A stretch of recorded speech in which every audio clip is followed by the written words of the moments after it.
Bom, na terceira aula sobre o realismo no cinema, a partir de Robert Stan, a gente vai ter algumas questões que vão pensar a essência do cinema, né? E esses teóricos, como Benjamin Adorno, vão pensar essa produção audiovisual como um meio de massa.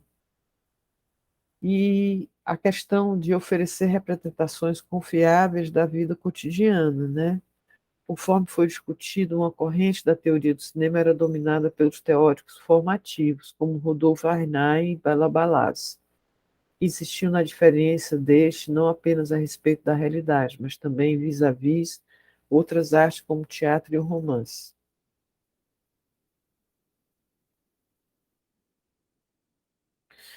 Arnay e Bela Balazs defende um cinema intervencionista, ostentador de suas diferenças para com o real, em parte sob o impacto do neorrealismo italiano, favorecia um cinema mimético, realista e revelatório do fato, do evento social, como a gente já falou. Evidentemente, a estética realista era anterior ao cinema, e aí ele vai recuperar o pré-cinema, né? A fascinação grega pelo detalhe superficial e o espelho da natureza hamletiana. Nos anos 40, porém, o realismo adquire uma renovada urgência. Em um certo sentido, o cinema realista do pós-guerra surgiu das cinzas e ruínas das cidades europeias no pós-guerra.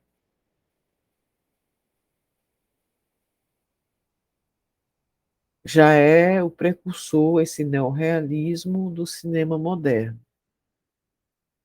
O problema não era inventar histórias que se assemelhassem à realidade, mas, em vez disso, transformar a realidade em uma história. O objetivo era um cinema sem mediação aparente, no qual os fatos ditassem a forma e os acontecimentos parecessem contar-se a si próprios. A questão fundamental é trabalhar os temas dos fatos sociais e dos personagens sociais, que isso é extremamente importante, como foi dito no primeiro texto, né, do Jacques Ammon. Uma formulação aberta, verista, criticada posteriormente pelos semiólogos no cinema, Bazin chegou a afirmar que a imagem fotográfica é o próprio objeto, o objeto liberto das condições do tempo e do espaço que o governam. Assim, a dicotomia entre os teóricos formatistas e os teóricos realistas vai colocar Lumière e Méliès, que a gente já viu aqui o cinema deles, mimes versus discurso, que é frequentemente exagerado, obedecendo, obscurecendo o que as duas correntes têm em comum. Bazin vai fazer a valoração do realismo que possuía uma dimensão ontológica, epifânica, histórica e estética. Em termos epifânicos, o realismo era uma realização mediúnica do autor. Esse mito inspirara os inventores do meio. Aí ele dizia: em sua imaginação, viam o cinema como representação total e completa da realidade. Viam no átimo a reconstrução de uma ilusão perfeita do mundo exterior em som, cor e relevo. Bazin valorizava particularmente os enredos simples e sem grandes acontecimentos, as motivações estáveis dos personagens e os ritmos cotidianos relativamente lentos e viscosos. Diferenciava entre o naturalismo raso, azular, que busca a verossimilhança superficial.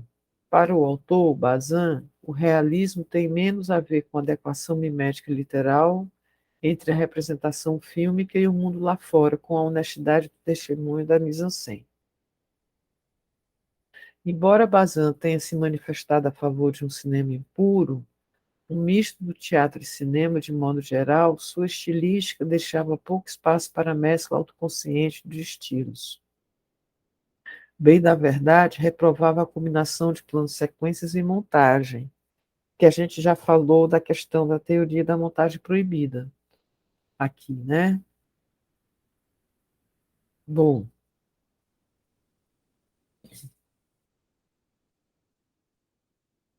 Embora não sendo totalmente convincente, viciado por um sentido pós-hoc ergo propter hoc, depois disso, logo por causa disso, o argumento geral de Krakauer desloca de modo muito interessante a questão do realismo para outro nível, no qual os filmes são vistos como representando de forma alegórica não a história literal, mas as obsessões profundas, perturbadoras e inconscientes do desejo e da paranoia nacionais, isso no caso do cinema de Weimar, na Alemanha.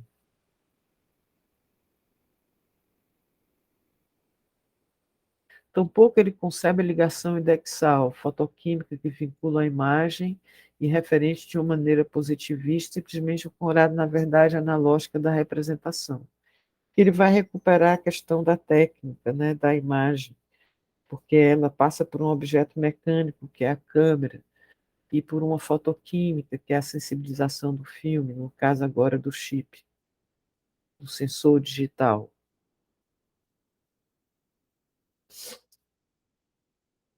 Bom, o caráter da realidade produzida pelo cinema antecipa a obra marxiana sobre a impressão da realidade.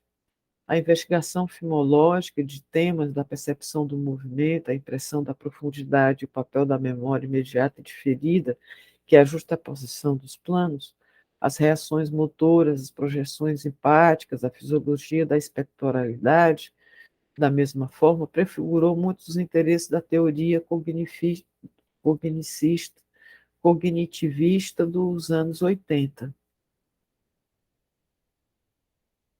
E aí ele fala dessa fenomenologia, trazendo esses autores sobre o realismo, como eles pensam esse realismo, e ele traz esses autores aqui novos, né, no pensamento disso. Bom, essa é a última aula sobre o realismo no cinema. E aí a gente vai passar para outra temática que eu iria trabalhar no dia 23 de maio.